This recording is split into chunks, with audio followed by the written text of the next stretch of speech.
वशमानय स्वाहा।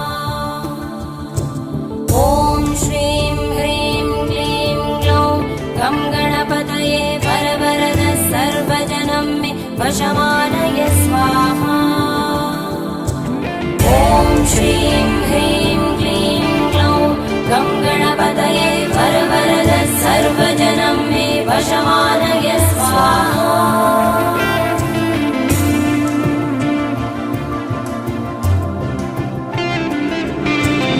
एकदन्ताय विद्महे वक्रतुण्डाय धीमहि तन्नो दन्ति प्रचोदयात्।